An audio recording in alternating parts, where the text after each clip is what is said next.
გარდამცავებს. თბილისში ახალი სამედიცინო ცენტრი გაიხსნა. დავით ატიშვილის სახელობის საერთაშორისო სტანდარტების აპარატურით აღჭურვილი კლინიკა მარიჯანის 4 ნომერში განთავსდა. ცენტრი რამდენიმე მიმართულებით იმუშავებს. აქ იფუნქციონირებს ბავშვთა და ორსულთა ქირურგიული განყოფილება და სტაციონარი. ცენტრში 150-მდე ადამიანია დასაქმებული. თანამედროვე და მაღალ პროფესიონალური დონის კლინიკაში მკურნალობა ყველა შეუძლია, მათ შორის სოციალურად დაუცველ მოქალაქეებსაც. ახალი კლინიკის სტაციონარები პრეზიდენტმა დაათვალიერა და მის მოწყობაზე გაწეული ხარჯებითაც დაინტერესდა. საქართველოში ყველაზე მაღალტექნოლოგიური ლაბორატორია გახდა, რომელშიც აბსოლუტურად სრულ სპექტრი არის მოწყობილი და ამავე დროს ყველაზე თანამედროვე ტექნოლოგიები დანერგილი. სრულად ავტომატიზირებული სისტემა, ერთი პანჯის პრინციპი, ან პაციენტი შემოდის, იღებს შტრიხ-კოდს და ეს ინფორმაცია იგზავნება ყველა ანალიზატორზე. ავტომატიზირებული დიაგნოსტიკის ნაწილი, ქვემოთ დიაგნოსტიკა აქ გრძელდება სიგურული. ანუ ინფორმაცია მიეწოდება აპარატს, არ ხდება შეცდომა, სხვა პაციენტს სხვისი დიაგნოზი არ ესმევა და ექიმ შეუძლია მიიღოს ეს ანალიზების პასუხი უკვე მის კომპიუტერში. პირველი ლაბორატორია ბატონ პრეზიდენტო, სადაც არის დანერგილი კომპიუტერული მართვის სისტემა. ესე იგი პრაქტიკულად ყველა შესაძლო ანალიზს თვითონ აპარატურა გამორიცხავს.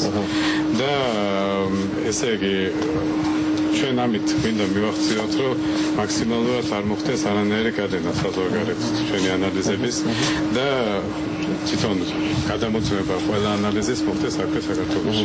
ასევე კონტროლის და თვითონ აპარატის გამართულობის შემოწმება ხდება ონლაინ რეჟიმში. ანუ ოფისში, ჩვენ ოფისში ხდება ამ აპარატებთან დაკავშირება და იგღებულობთ ინფორმაციას გამართულობის შესახებ. ჩვენ არსებული წესები 19 წლამდე არის უკვე ბავშვთასაკი და ეს არის მოზრდილ ბავშვთა განყოფილება. ჩვენი ამოცანა რა იყო? რომ ბავშვს არ ექცევა თავი როგორც საავადმყოფოში, მაქსიმალურად კომფორტულად დაწებული იქ, რომ არის საშუალება, რომ ყველანაირი თქვა ფუთბოლი მეტი სხვადასხვა საშუალება. ეს არის აბსოლუტურად ელექტრონული საწოლები, აპლიკაციები საავადმყოფოში 25-ვე საწოლი და 4-ვე ინტენსიური საწოლი არის სრულიად ელექტრონული. გამძახების გილაკებით, ეს საკვების მისაღები აგებები გახლავთ. უნდა გასცემოთ აქ არის სანიტარული გასტილები გაკეთებული და ამის გარდა, როგორც აი ყველაზე მაღალი დონის მსოფლიო კლინიკებში, სტაციონარში, როგორც დერეფნეში, პატენტებში არის მშრალი სადეზინფექციო. მე მახსოვს კარგად, ბატონ დავითთან ერთად ჩვენ გავხსენით კლინიკა ძველ ლეჩ კომბინატში, ეს იყო როცა ვაკის დეპუტატი ვიყავ მე. ოღონდ განსხვავება იმ დროისა და ამ დროის შორის, ახლა ბატონ დავითთან ერთად ლაპარაკობდი, რომ აი ამ ყველაზე თანამედროვე კლინიკაში და მართლა ეს არის უმაღლესი სტანდარტი, გაკეთებული ძალიან მაღალი დონის პროფესიონალების მიერ. აქ განსხვავებით იმ ძველი დროისგან შეუძლია მოსვლა ყველა შეძლების ადამიანს, იმიტომ რომ თქვენ იცით, რომ ჩვენ ბოლო რამდენიმე წელი გვაქვს დაზღვევა მათ შორის სოციალურად დაუცველების. ეს ნიშნავს იმას, რომ ჩვეულებრივ ადამიანი, რომელსაც მართლა ყოველდღიურად შეიძლება არსებობა უჭირდეს, იმ გამო რომ ეს პოლისი მოვიდეს ამ ყველაზე მაღალი დონის კლინიკაში. 2015 წლის მოდერნიზაციის გეგმა არის სწორედ ის, რომ საქართველოში ყველა კლინიკა იქნება ან ამ დონის, ამ თითქმის ამ დონის. მაგრამ თავარი არის, რომ ეხლა ექიმები და აქ არის ძალიან მაღალი კვალიფიკაციის ექიმები, მაგრამ ყველგან იყოს ამ კვალიფიკაციის ექიმები და კიდევ უფრო მაღალისაც, იმიტომ რომ ცოდნა იზრდება და მეორე მხრივ ყველა ეს კლინიკა იყოს იმისათვის, რომ ხალხისთვის იყოს, არა სადღაც ზოგადად, არამედ ხალხს შეეძლოს აქ მოსვლა და თავის ჯერითი პროფილაქტიკა დაავადებების და შემდეგ თუ გვერდმა ყველა საცილოს ავადმყოფობის მკურნალობა. და ეს არის, რომ არა მხოლოდ ის, რომ უბრალოდ გაკეთდება მოდერნიზაციის გეგმით, საქართველოში ყველა იქნება ესეთი.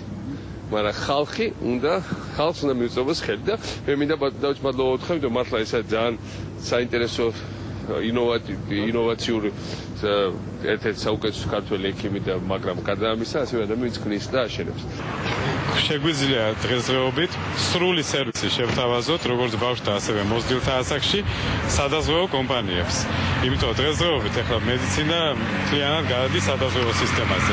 რაც შეეხება ხელმისაწვდომობას, თუ ადრე ჩვენი პრიორიტეტი იყო ფასიანი მომსახურება და ქველმოქმედება, ამჟამად ამ სადაზღვევო სისტემამ მოგვცა საშუალება, რომ მოემსახუროთ არა რაღაც კონკრეტულ ფენას სოციალურ, არამედ ყველა ფენას, ვინაიდან თქვენ იცით, რომ სახელმწიფოს მიერ დიდი ნაწილი მოსახლეობის არის დაზღვეული, ჩვენ გვაქვს ხელშეკრულება ყველა სადაზღვევო კომპანიებთან, ყველას პროვაიდერი გახლავართ და ესე იგი ამ ჩვენი მომხმარებელთა დიდი ნაწილი არის სოციალურად დაუცველი ფენა, ასე რომ დღეს ეს უახლესი ტექნოლოგიები, რომელიც დღესდღეობით თქვენ იხილეთ, შესაძლებელია შეადგეს კლიანტ მოსახლეობის სამსახურში. ჩვენ იმიტომ ვაფინანსებთ უღარიბეს ფენას საქართველოში და 1 მილიონზე მეტმა მოქალაქემ მიიღო დაზღვევა სახელმწიფოს მიერ დაფინანსებული, რომ ყველა მოქალაქე შეეძლოს მსგავს კლინიკებში მკურნალობა, როგორც ოპერაციების გაკეთება, ასევე ამბულატორიული სერვისის მიღება.